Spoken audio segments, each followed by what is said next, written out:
For many years, school children have had lessons on the dangers of drug and alcohol addiction. Now, an increasing number of pupils are also being taught about the dangers of compulsive gambling.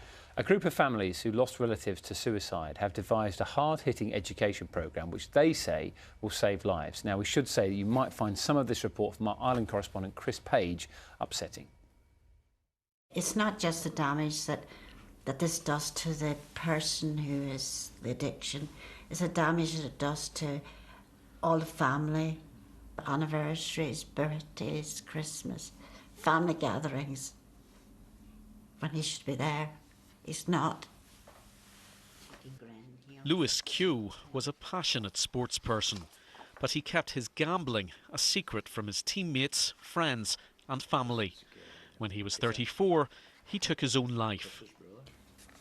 He says, every day is a struggle. All I want is a bit of peace. Please understand, addiction is cruel. And that's his exact words.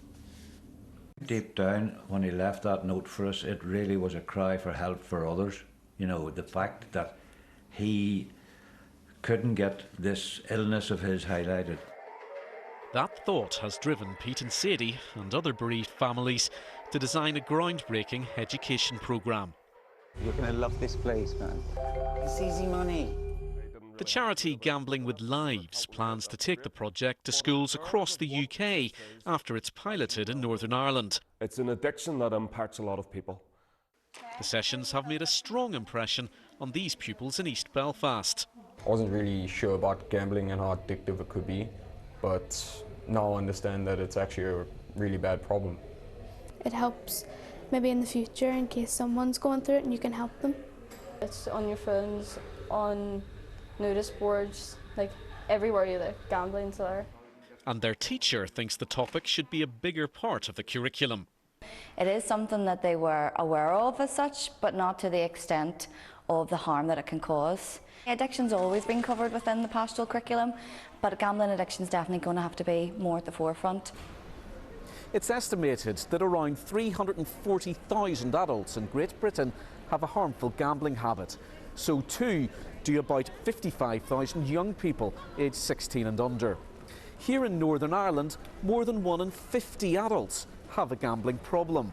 That's 4 times the rate in the rest of the UK. The industry group, the Betting and Gaming Council, says it's brought in measures to tackle gambling addiction and protect children. Families who've suffered the most believe their work in schools will prevent suicides. We didn't know about this, and we're going to make sure that everybody does.